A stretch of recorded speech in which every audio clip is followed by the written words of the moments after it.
Dieu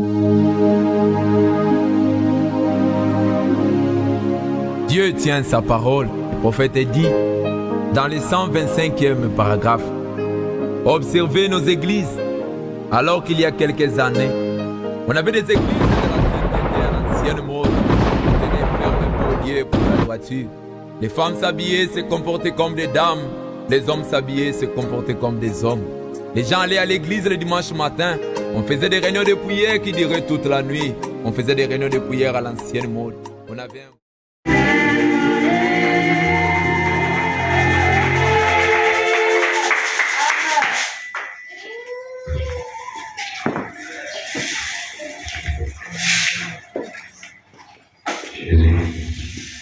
Que le Seigneur vous bénisse.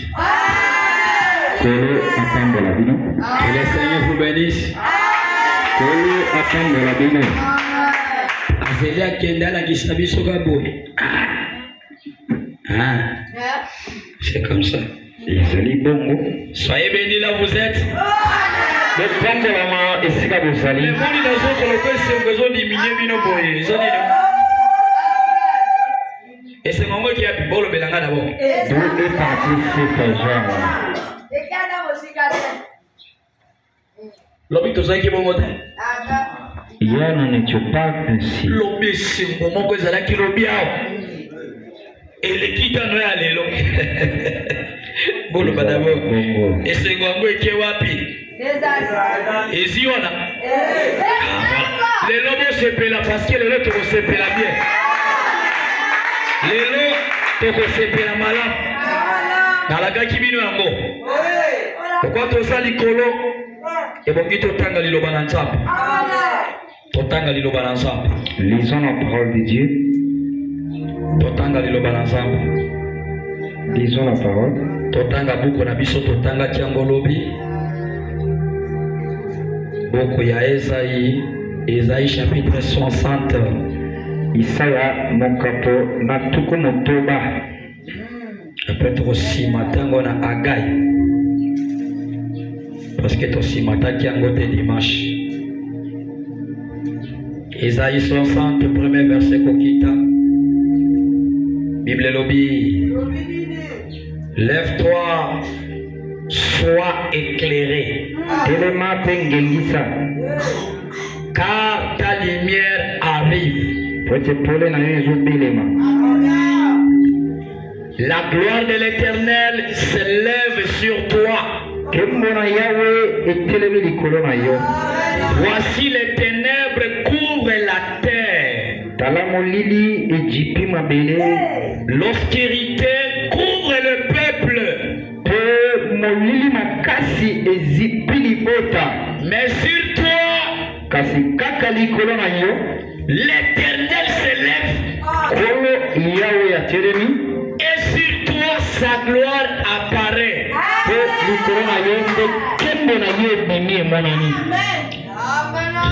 Des nations marchent à ta lumière. Et des rois à la clarté de tes rayons.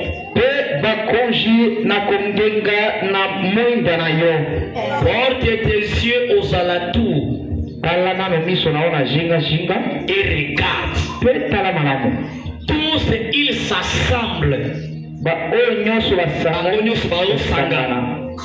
Il vient vers toi. Tes fils arrivent de loin.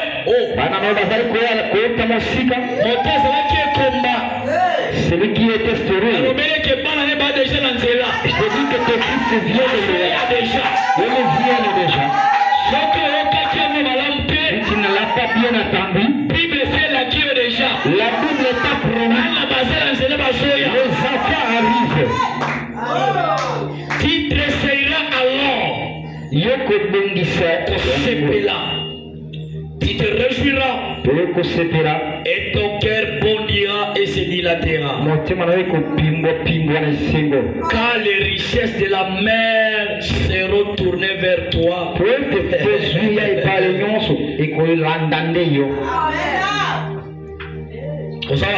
Vous êtes là. Car les trésors des nations viendront vers toi. pote bato na mabota bakoyepa na yo osi ya mabota tu ekoyepa na yo ngonge beki matime nyonso ya bakariere ekoya na etonga oyo dime tu ate ya kariere asekateye ate ya karasis ate ya karaset o mabanga mbujimai o soki nini kuna tu ekoyao tosawana. La parole de l'Éternel fut adressée à Zorobabel, fils de Shaniel, gouverneur de Juda, et à Josué, fils de Josadak, les souverains sacrificateurs, et au reste du peuple. Dis-leur, quel est parmi vous les survivants qui ait vu cette maison dans sa gloire première?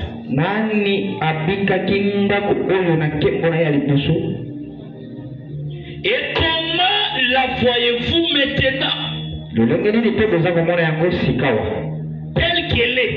Ne paraît-elle pas comme rien à vos yeux? Maintenant, fortifie-toi, Zorobabel. Dit l'Éternel. Fortifie-toi, Josué, fils de Jostadak, souverain sacrificateur. Fortifie-toi, peuple entier du pays. Dit l'Éternel. Et travaillez. Car je suis avec vous, dit l'Éternel des armées. Je reste fidèle à l'alliance que j'ai fait avec vous. Car vous sortîtes de l'Égypte. Et mon esprit est au milieu de vous.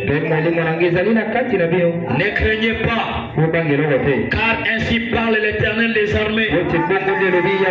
Encore un peu de temps, j'ébranlerai le ciel et la terre.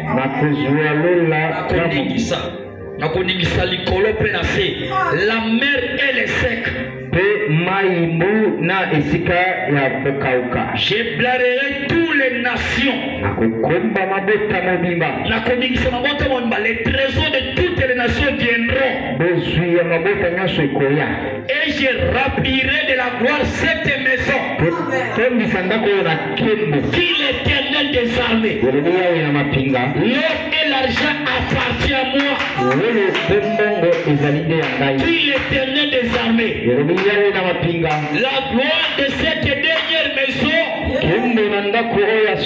sera plus grande que celle de la première. Dit l'Éternel des armées. Et c'est dans ces lieux-là que je donnerai la paix. Dit l'Éternel des armées. C'est toi qui as parlé, Seigneur. Amène-nous les contextes de cette écriture.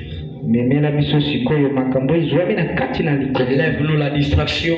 Au nom de Jésus-Christ. Amen. Amen. Soyez bénis.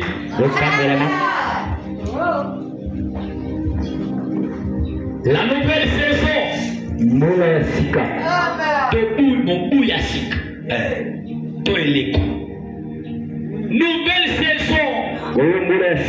Aujourd'hui c'est le 3e volume. On avait parlé sur le premier volume le dimanche. Le 2e c'était hier. Aujourd'hui c'est la 2e. Je voulais parler sur la gloire de la dernière maison. La gloire de la dernière maison doit être plus grande que celle de la première. Cela doit dépasser la gloire de la première. yango esengeli eleka nkembo ya liboso. Amen. Amen. Le temple a été construit par Moïse. Tempelo etongamaki na Musa. Dieu avait donné le modèle. Nzambe apesaki lolenge nini esengeli tongama. Comment Moïse devait construire ce temple-là? Lolenge nini esengelaki Musa Il tongama. avait fallu qu'il divise ça par 3 parties. Esengelaki akabola yango na biteni misato. Le premier lieu, Ya liboso c'était le véranda. ezalaki veranda. On appelait cela le parvis extérieur. Bazalaki kobenga yango parvis Le extérieur. parvis extérieur, Le parvis extérieur c'était le véranda du temple. ezalaki veranda ya tempelo. Tous les enfants de Dieu s'étaient là dehors. Kali wapi moto nyonso bana na Nzambe bazalaki koya bazalaki kosuka Tout tina le libanda. peuple restait là-bas. Libeta nyonso ezalaki kotikala kuna. Mais on a dit qu'il y avait aussi une autre partie. Branama alobi ezalaki na eteni mosusu. On appelait ça lieu saint. Bazalaki kobenga yango esika esato. Dans ces lieux saints, Na esika esato ceux qui entraient là-bas, bo bazalaki kokota kuna. c'était juste les sacrificateurs. Ezalaki banganga Nzambe. Là-bas, ils entraient Kuna bazalaki kokota pour exercer les sacrificatures. mpona kosala mbeka. Il y avait un chandelier d'or là-bas. Ezalaki na mwinda ezalaki kopela. Ils versaient l'huile chaque jour Bazalaki kosopa mafuta moko afin que le feu ne s'éteigne pas. po ete moto ezimama te. Alors, dans les lieux très saints, Sikoyo na esika eleki on a esaki dit que là, kana balobi kuna il y avait la gloire de Shekinah.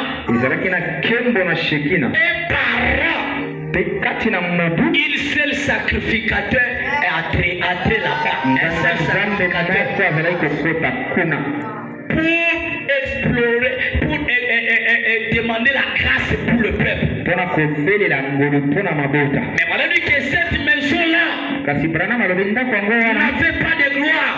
ezalaki na nkembo te. Il y avait des gloires là si belles qui étaient là mesurées. Ezalaki na nkembo ezalaki ya kopima Parce qu'on avait construit ça lorsqu'ils étaient encore dans les déserts. po ete batongaki yango ntango bazalaki na Les jours se sont coulés. mikolo eleki Dieu est descendu.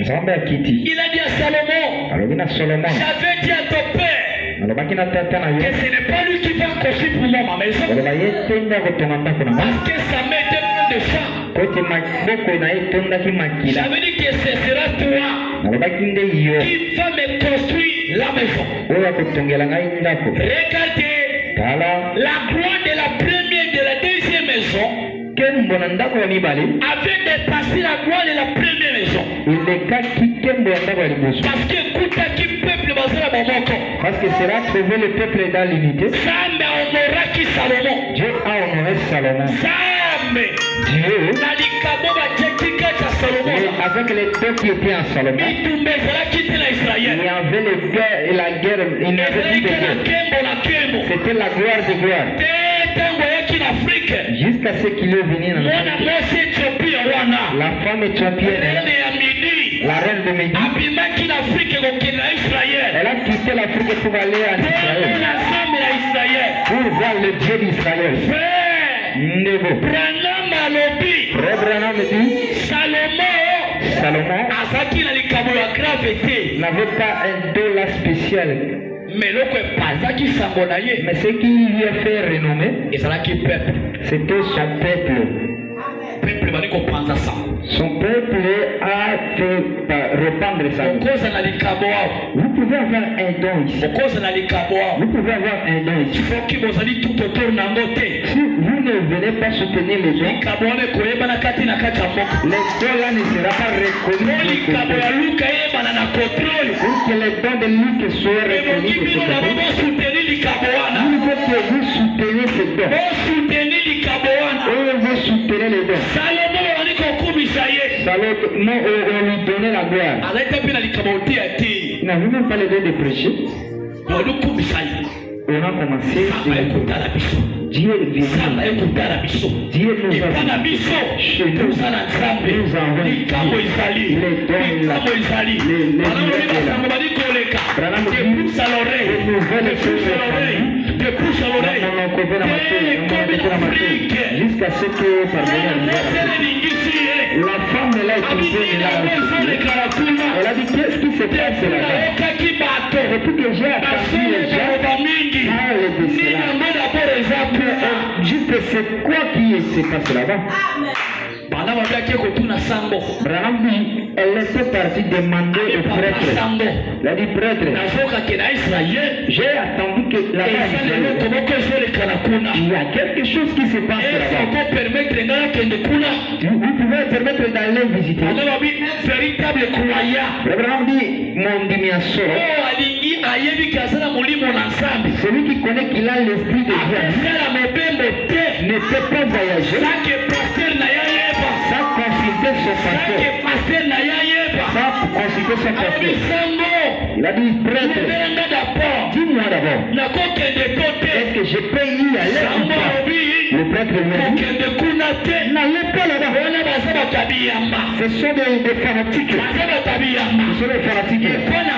Ici chez nous, nous avons un Dieu. Nous aussi nous avons un Dieu. Et vraiment dit cette femme-là, dit, oh prêtre, je suis fatigué de me prêter à votre visite. Et les idoles qui ne parlent pas, les idoles qui ne mettent pas la bouche. Mais j'ai attendu que leur Dieu parle. Il a dit pasteur, si quelqu'un vient la tenir, si je pars, je ne peux pas rester là-bas, mais je retournerai ici. Vrai Branham me dit le pasteur a calé la sœur pour qu'elle ne parte pas. Mais la femme, elle a tout fait pour aller. Avant de faire tout, il faut consulter ton pasteur. N'allez pas seulement le dire, mais demander. Cela veut dire demander. Je voulais aller faire quelque chose dans la vie. Consulter d'abord et que je puisse écouter ce qu'il me dira. En 2011, vers 2011, il y a un frère qui était à Kisangani. Je pense que les solitaires il travaille dans le groupe de Supermatch. Engagé pour le côté à Lubumbashi. On l'a engagé pour aller vers Lubumbashi. Il est venu demander consulter le pasteur. On m'a donné le bien ici. Demande d'abord ton Dieu. Qu'est-ce que ton Dieu a dit? Pasteur a dit, frère, attends, on va prier. Quand le pasteur a commencé à prier, Dieu a dit au pasteur de lui interdit de partir. Dites à lui de ne pas partir. Et la le pasteur dit, frère, Dieu m'a dit, n'allez pas là-bas. Pasteur, comment Dieu peut dire de telles choses? Comment? Toi, parfois, tu ne comprends pas pourquoi le pasteur te dit. Ça, tu penses que le pasteur te bloque, il est contre ton succès. Frère Branham dit quoi? Le pasteur, c'est la bouche de Dieu.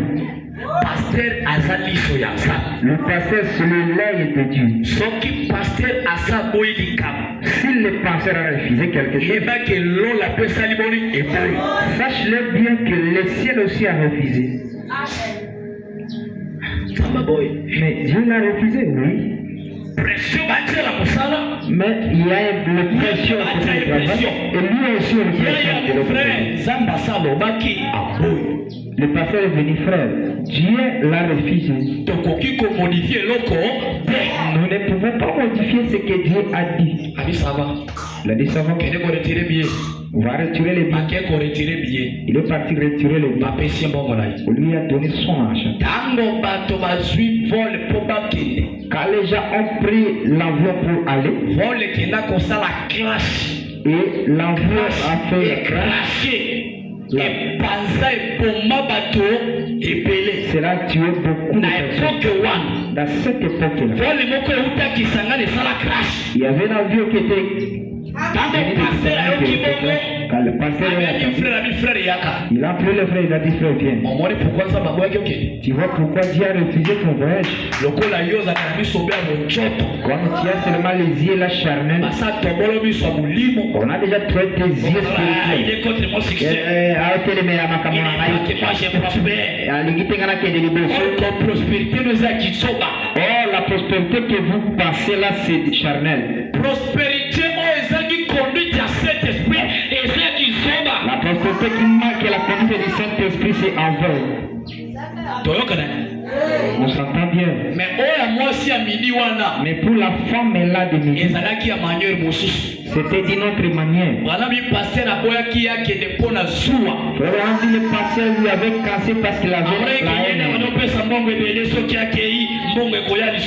Il voyait que celui qui donnait des offrandes de 10 mains, si l'argent vient, s'il parle là-bas, parce que là, n'aura plus à quoi la dire.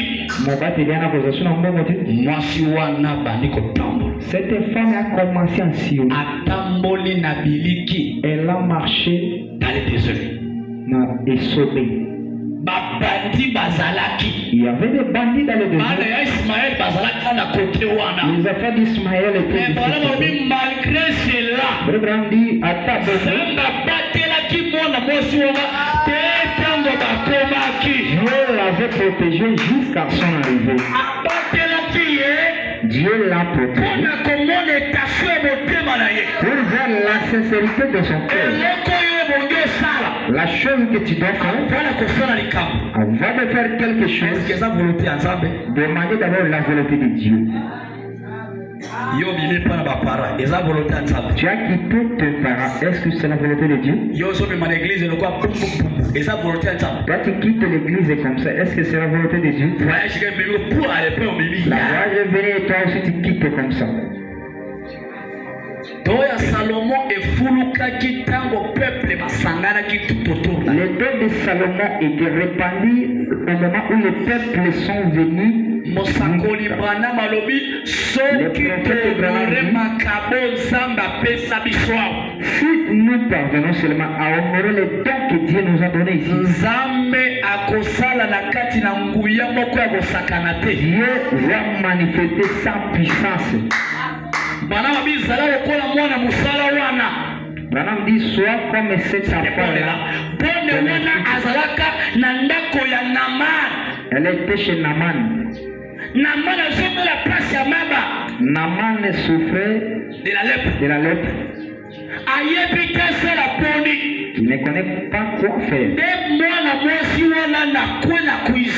Mais la fille là, la domestique là, au coin dans la cuisine, elle était partie voir la femme de Naman. Ah maman. Oh ma mère. Mais beaucoup de temps, ma père souffre avec cette maladie. Si il partait même chez nous, il devait être guéri.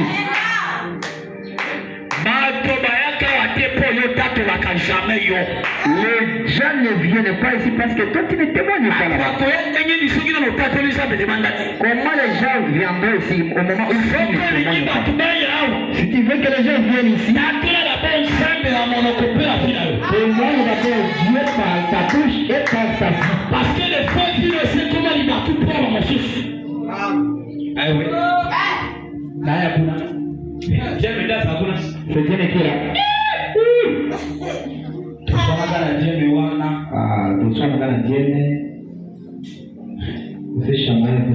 Bon, asali mo curiosité yako. Mais là quand même. Alléluia.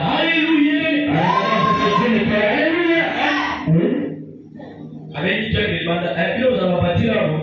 Il a appelé les lycéens avec eux. Ici vous avez partir. Vous êtes comme ça, vous avez c'est moi qui fais bien. Mais vous êtes là, il est. C'est moi qui fais ah, la chose. La femme de là, il y a même plus de l'obligation de dire qu'il faut soit pagan la sagesse. Voilà pourquoi vous me dites, vous devez que vous devez contrôler le langage de la vie contre ma voisine la vie. Contrôler le langage vis-à-vis des miens. Contrôler l'habitude de la vie contre ma voisine. Vos habitudes vis-à-vis des bons voisins. Parce qu'elle fait la yo. Parce que ta vie est pour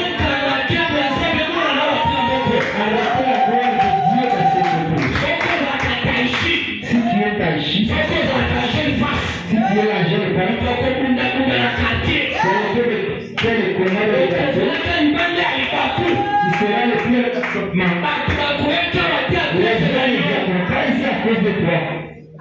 Est-ce que vous avez la police?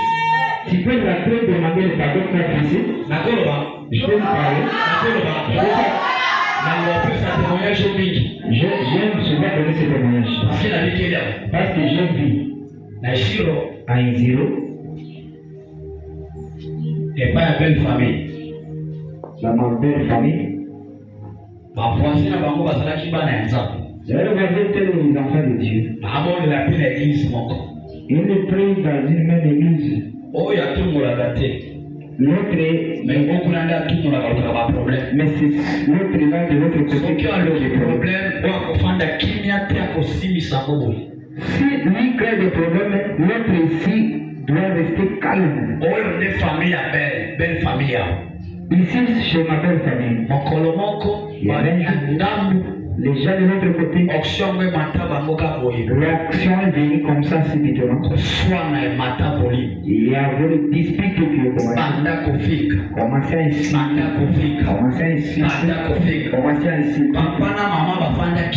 Papa et maman ont resté comme. Ils ont compris que c'était un combat. Et on les insulte en présence de Dieu. Écoutez bien. Si ceci n'était construit pas, tu n'étais pas un enfant de Dieu.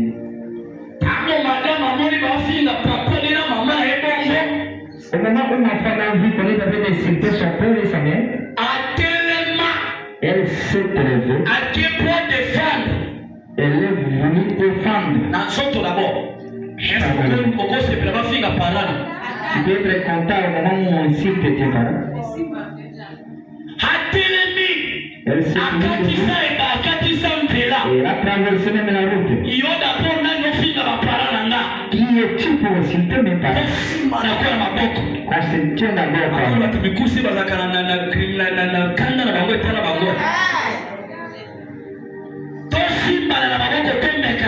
D'abord mets dans la main. C'est un enfant de Dieu aussi. Ils ont causé scandale dans les quartiers.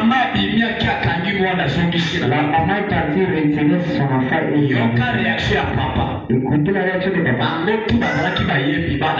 Tous les deux étaient des chambres. Papa est parti chez le pasteur Joël. Les deux enfants. Il ne chante pas. Il se chamaille là-bas. Il a causé un scandale. Pasteur Joël peut nous tomber. Pasteur Joël prend une décision. Vous n'allez pas chanter. Vous voulez chanter? Allez d'abord à la radio. Et vous tenez à chaque parcelle qui m'a dit pardon. Toi, tu seras en mesure de le faire. Ils ont raté. Grand sœur, pardonne-moi. Pardonne-moi, je ne savais pas si c'était quoi. Ils ont commencé à entrer. Maman, pardonne-moi. Parce qu'on voulait donner le président. Maman, pardonne-nous. Ils ont passé, ils ont traversé le président. Pardonnez-nous. Pour quelque chose de mal, ils ont donné le preuve. Ils ont passé. Ils ont commencé à enlever le bas. Ils ont confessé porte par porte.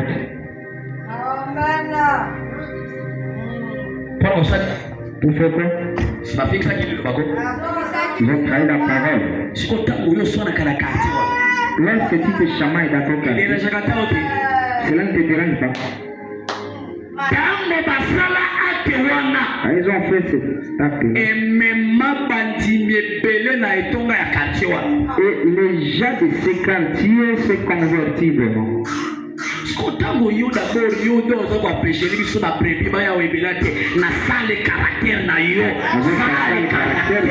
Les brebis viennent ici.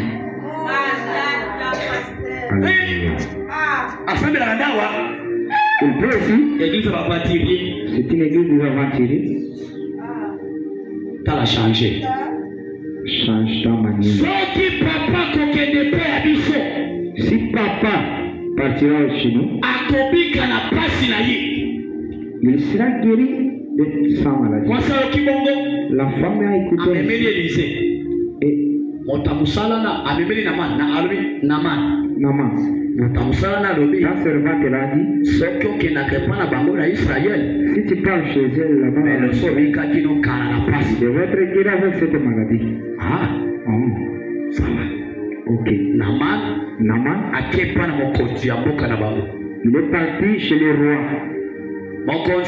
Roi, fais-moi une lettre. J'ai écouté qu'il y a un guérisseur là-bas en Israël. Il a dit, pas de problème, c'est mon collègue. Mon ami, il a fait une lettre. Il a dit, collègue, j'envoie mon général là-bas. Mon général arrive là-bas.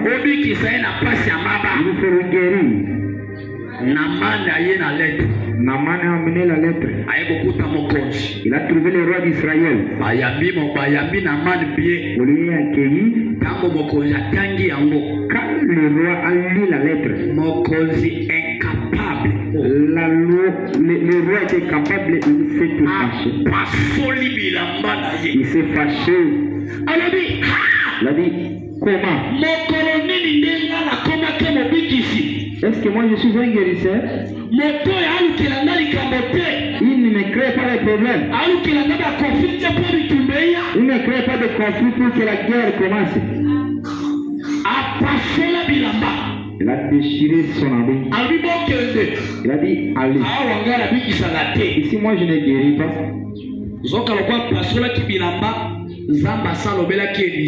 On a déchiré son habillement. Dieu a parlé avec Élisée. Élisée a envoyé le messager d'aller. Pourquoi tu en fais ici? Pourquoi tu t'es fâché? Comme cette personne est venue, laisse-lui venir me considérer. Il sera qu'à Israël il y a un Dieu vivant. Si chez eux les gens ne se guérissent pas, laisse-eux venir ici. Il sera qu'à Bethléem, le Dieu de Branham n'existe pas.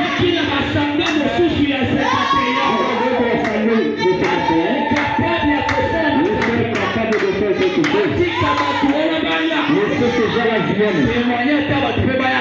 Témoigne pour que les gens viennent ici.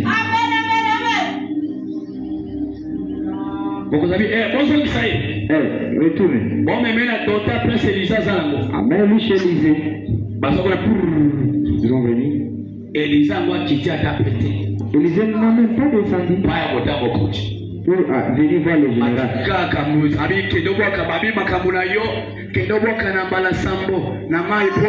On a envoyé que des messagers. Allez te jeter cette fois. C'est les politesses. Il n'est même pas venu à moi. Il n'a pas le respect. Il m'a dit d'aller me jeter dans l'eau. Est-ce que chez nous, il n'y a pas de eau là-bas? Il n'avait pas de eau là-bas. C'est seulement l'air.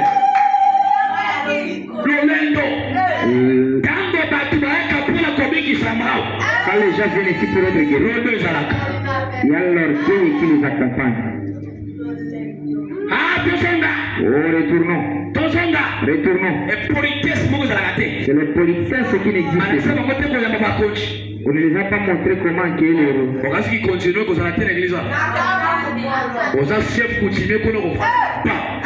Chef coutumier là-bas. On te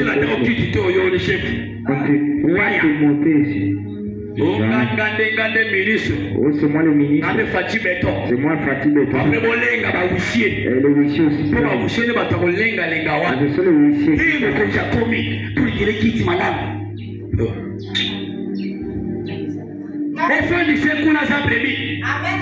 C'est une brebis. Qui va continuer à couler. Derrière moi, Bishop Tozaba Konja, le président.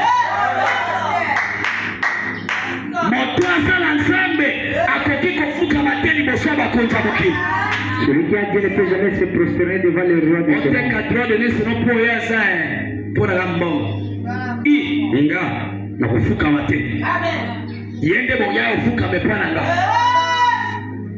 Yé d'abord azala makoja kolongola nepe. Est-ce qu'il a la capacité d'aller voir? Soki ozwi lepre kokende mpe akutimie te. Yaka epa na Élysée akolongola nepe. Balingi bakende. Moko a sauvé. Papa. Tanda mo mutela mulayi tosali protoko mau. Toumeni na nzela protoko mau. Après tozonga lisuka boya ta yo mokolo ba d'abord. Basengi tape ombongo te. Lokwa babusu basengaka. Balobi kaka obwakana na mai. Pardon, pardon. Okubuka na te. Abondeli. Yango zalaka pe na bato oyo kaka bango. Ezala to tomboki, tomboki. Kame mati, tomboki. Yo kaka moto te. Okokanganela o mokolo moko boye. Tango atosi. Ali. Atala bi.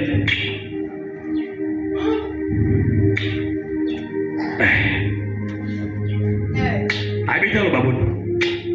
Akina maji. Abibwaka na dudu. Abitalo. Abali mutanga. Obwaka kwimbe alibofu papa bakizala sana. Yango ebongi ezala na ba serviteur ba surveiller ka recommandation onzamba lobi. Parce que bino balobi basala boye yo soki obalusi ba bien bongo tende boye. Et pour ma serviteur babakisaka bamakambo likolo nzamba alobaki bazwa ba problème bokomona ka résultat jamais ndenge nzamba alobaki akuya liboso mitali nabikite ukwenda liboso abibwaki lisusu ezali ya mibale patron misapa mille kokoma na sisa bi lokuta patron balobaki na seti bokaka moko bimako.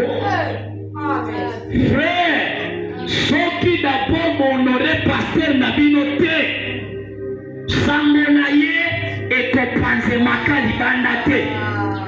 Otiangola mutu. Na saison, gardez dans nous fait du réveil. Gardez pe monoko na yo na kantie. Kanga pe makolo na yo. Parce que fungola makolo kala moto nyos. Soko yinanga yo tele lope mokolo nanga asuka na okende nanga pe kanga muloko na yo kanga pe makolo na yo kanga pe tirete na yo kanga tirete na yo mais c'est le tirete azala kokanga yo pe kanga makolo na yo bika na liloba bato bakoyata momona nzambe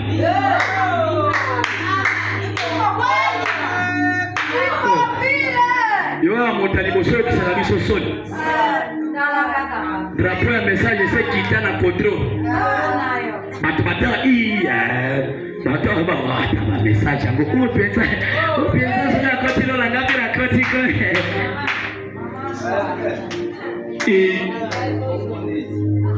Dama tulugula kapu leki. Ala. Tolobaki lobi, Bible lobi, soko lingyo mwana mapamboli oyo nzamba lakaki yo. Ebonge sala boni, olongo na pungi. Longona na eta wana, mapamboli koku tote na eta ya mse. Ebonge telema, ata soki montakweyaka, suka sala boni, atelemaka. Puis à qui le bouchon? On ratait belé parce qu'on a cassé. On va prendre le bouchon.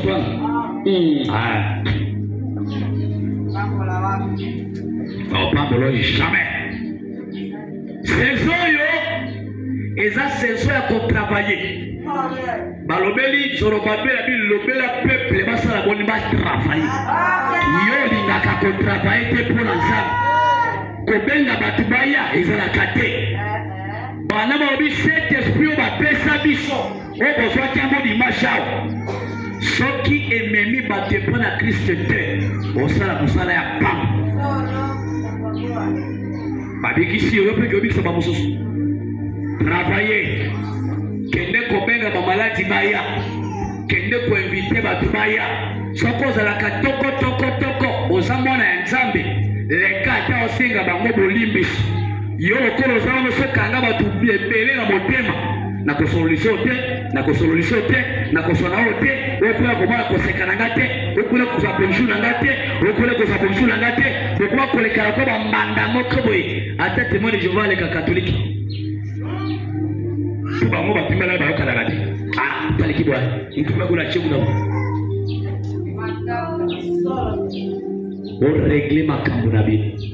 Il y a le dernier conseil. Pour travailler, bon mais on va amener pas à Christ.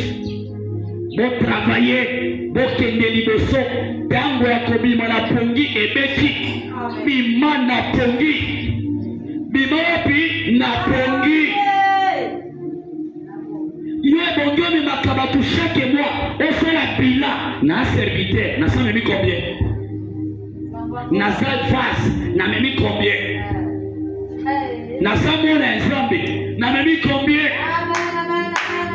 Yonde bonge me bate pour la Kristo. Otela bio bato bazaka ngambe. Na so pour frère moto nda benga kinga, frère nda benga kinga ndela ngona ye. Siko yo d'abord incapable ko benga bato. Papa ya ngeli.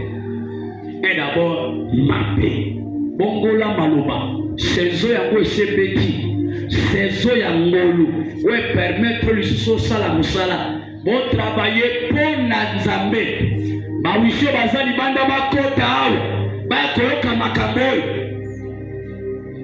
sezo ya ko travailler petit betele mobi na bongo sala musala oza la prébi oza la serviteur oza la phase oza la pasteur ngonga ya ko sala musala sali boni et petit matinal bosongi sango comme ezalaka ezate omi koyoka matinal baserviteur mosusu aza te balali ene bandeko bangoloba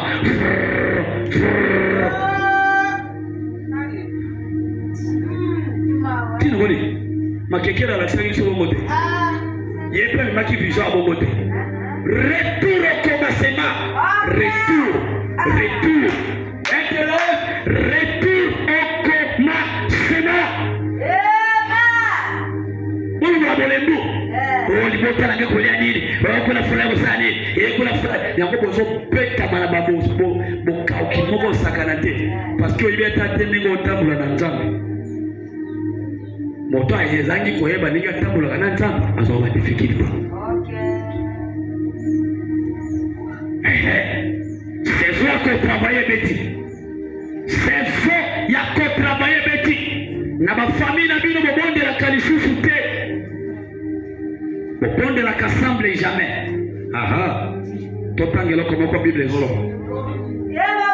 Bible roba. Bible roba. Na songeli su Bible roba.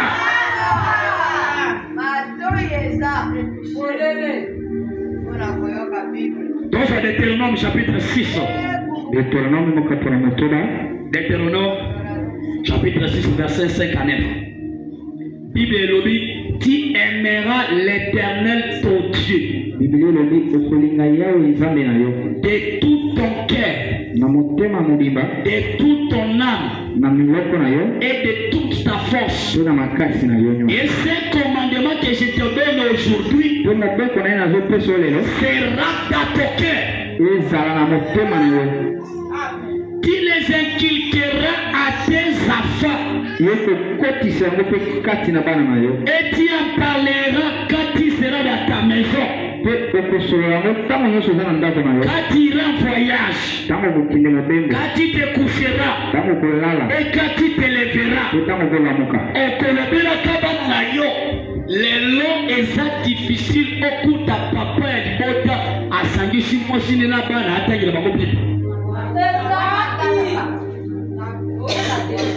ils ont difficile. Papa na makambulaye, maman père makambulaye, et paquet makambulaye, motra bimi. Comment de la famille ça te? Dégagez les chimés goza. Désordre na désordre. Toye bakani. Ngata mona ina 2011 na ishiro na kuti papa li kazo pela fort.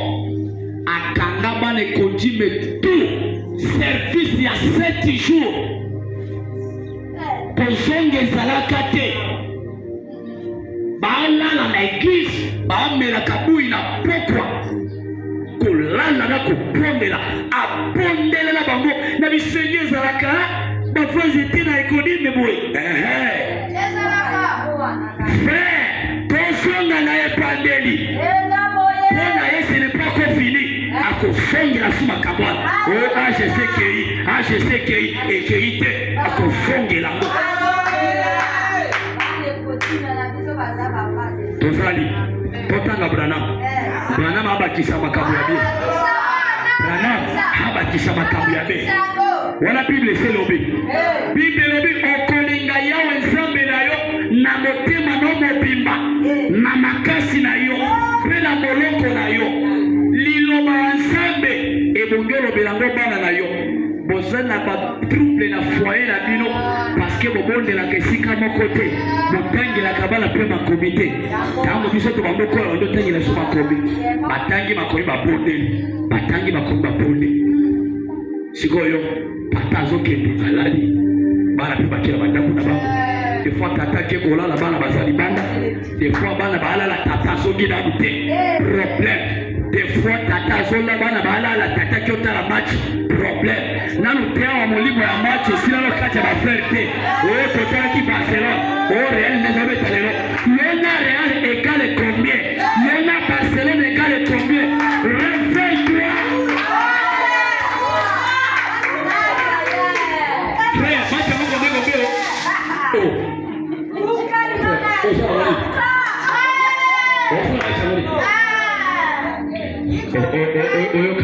Oyoka frère Dieu na saloko na kata siketre. Mon ami, nanda ganyaki atego na ndako na biso nazana noko na ngaboko alingane koza masolo amache matala na machete. Akende atuni balinga na ye ngani dalokaki ofula. Tango azwa kwa kila una classe.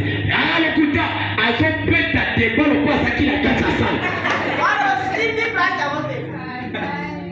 Frère, soki yo nano molimo wa match sila yote ezana kati ya message lelo sezo molimo ne bonge kufa ebonge kufa omona ba frère batambela na coupe o frère tozana carrière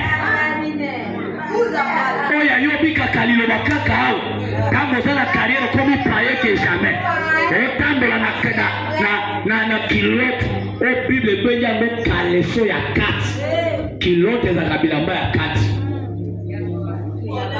wana malobi late yango na shamba liboso ya mwasi na yo amona mopete ozala na sengle kuna na salon late elamba so donne pra bana te bafere mosu ya zao molimo ya sengele ebimana kati na bango te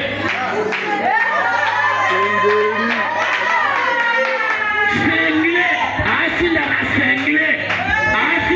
sengle oh mopepele le quartier le kadabo chaleur ekeleki okoka chaleur alifelo okoko alifelo message yaka na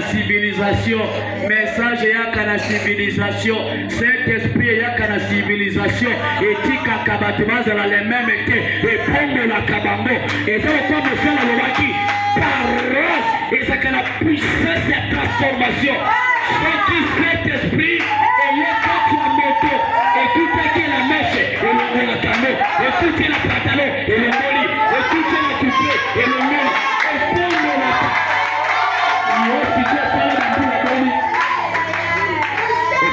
la bonne message. Tous les bisous te disent message et qu'à la frère. Pas de raison. Puis nous avons la miquée. Pour y être bisous te disent makala. Pour y makani bari. Pour y makala. Au besoin kala te soyoka. Wana notre sobe et kosi misalango. Merci. Boza bashia bâtiment. Mais boza bashia parole. Parce que kozo batuloko la loil. depuis année baptisé na ngoyo wana a se rebaptisant na anoté ezali comment on camus et papa yo on se pas na se rebaptisant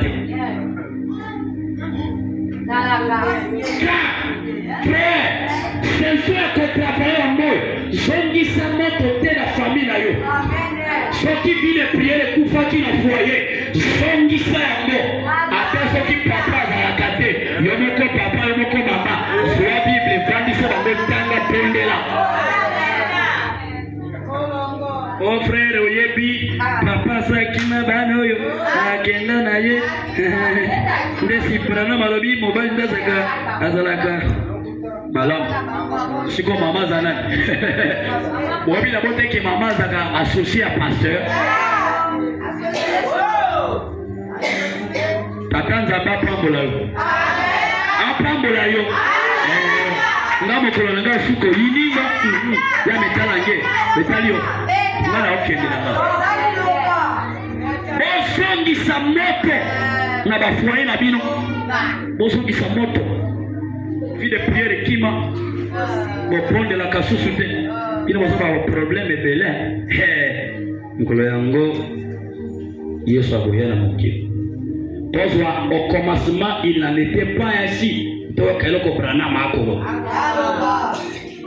au commencement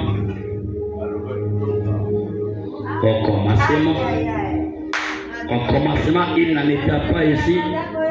Il y a le 25 novembre 59. 25 novembre 59. Tokotonga gaga bonjour. Bonjour na prêcher te oh frère, jela na. Soko na libero soko que dosa kwani. Podi ga bali ko lalo na. Podi kalisa na ali. Alléluia.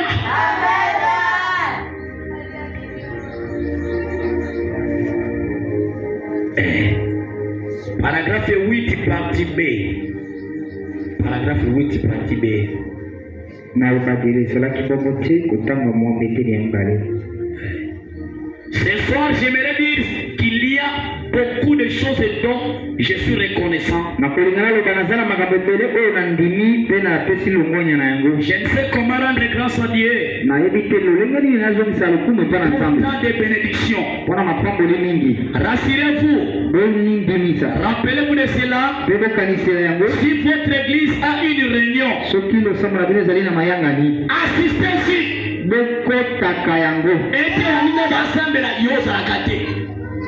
Banina basambela yo zolanda bo ezoko bandiko musuba yao bayete baboya de tanko obima baumba musuba landinga na biro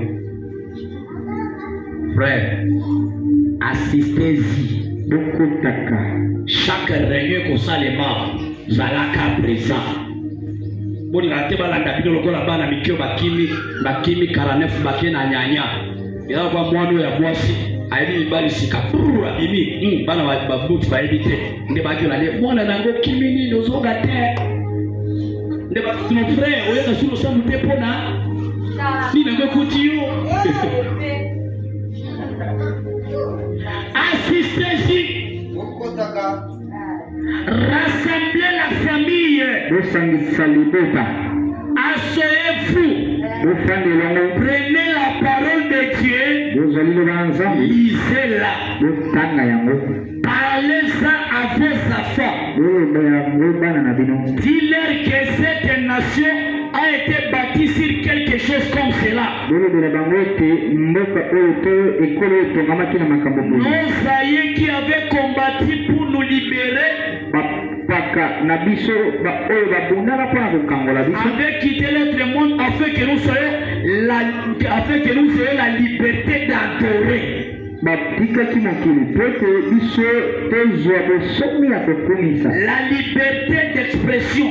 La liberté de la presse. Et nous en sommes encore reconnaissants. Nous ne savons jusqu'à quand cela durera ainsi. Mais voici ce que je dis. Que votre pays soit longtemps éclairé par la sainte lumière de la liberté. Kono na bino ndengela lisusu na pole wana ya bosomi. Protège-nous par ta puissance, oh grand Dieu. Batela biso na nguya na yo, oh Nzambe monene. Bana malobi bosangisa libota na bino. Bofungola ta eteni ya Bible botangelaka bango. Bopondeli batata wa basalaka bote. Mama suto bate basalaka pete. Ok,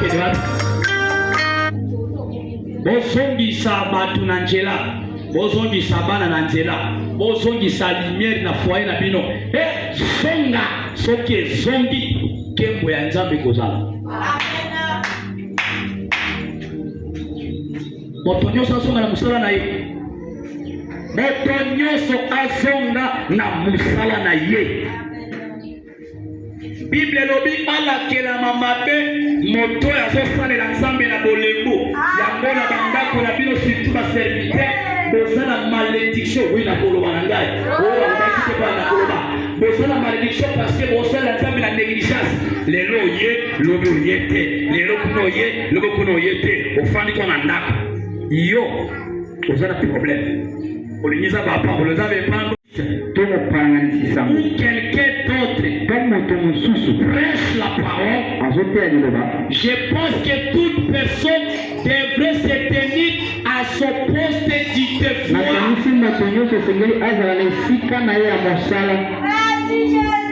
Obendama qui pose à la nani na etongo ya tata Nzambe bashomer bazalakate pe bakozalakate te Yesu akoya. Amen. Oza serviteur brana malobi fanda neshika la yo tango pasteur aza azote.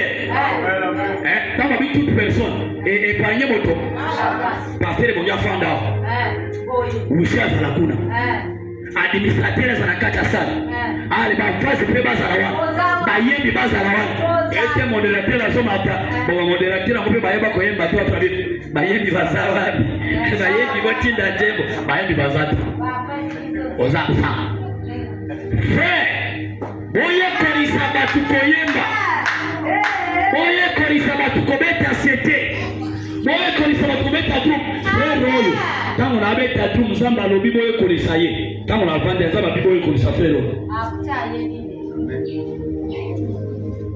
uzo na bana bako karasi ya batu pe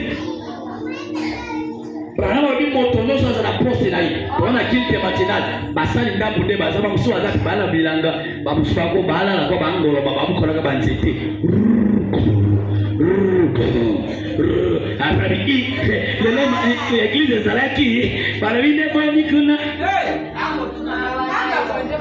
musali nda tuna prebi ser parabine boni kuna oyebi tayela makambele siko kati musali na prebi nanda ko corriger moninga après materi toza la présent branama lobi toza la yo d'abord ya liboso bi karate ozaka présenter Mokolomoko epo ya biso tata moko abatane tumbelo alobi tokende kosunga frère fulani ya liboso azakisi azalaki te baprebi bakei ya liboso sio tokende kosunga fulani azakisi ayete oyo tokende kati la passer zete azalaka te siko tango ngai na matina bi patera koye pena ozonga ebongi tolukela ye banzete ya Clotilde biso nyonso tokende na zamba wishe moko azaki na kati na sala lobi bolobaka bongo na etumbelo me bokokisaka te sur place na lobele frère tokeseni nga moko lobi na kozala wana nga moko na kozala wana soki serviteur alobi tosala na ye kongaza ezaka lobi frère oyebi improvise moko ebimaki poisa mesalaki na zala te waya zala wana yango bomonaki tata ye moko azwa kupekupe kokata esika serviteur azalaka te toza nde bato ya misala toza bapatro te babrebi babeta frère ngani nateyaka bango simapusaka mpe kende mpo zipandako yango makekera nanga bandako ozwa atozwa kiti afandi na tre ya lopango amoni atangi 1 2 3 4 5 10 abi fulani azala azui telefone yo mpangu ya kawa mpangu boy aya ndo yemo kwa boboza leso ya nakuna dai yana zui melala kikira tala ofa kananga mata tokide frère moko akima kokati la bangulu biloko afande babaki aya na tongo aboy koya aladi basaki na balaninga d'abord à 5h posoyi atunanga paluko zapi paluko zapi akomona ngalelo alimata na boy kokomele batozo ya deja na boy na bisenye kuna toketo kutaikana tipote bola bi lelo pecho ya zwali kota yo un civique faute bimao peluk papa ama kuna zolenga bimao allez matali kolo matisa di kolo na veste matali kolo matali kolo ebongi koza na poste du devoir na église mosali asangisa te soki brebi akozangisa mpone mongo lekozala po problème te kutaki mais yo na bose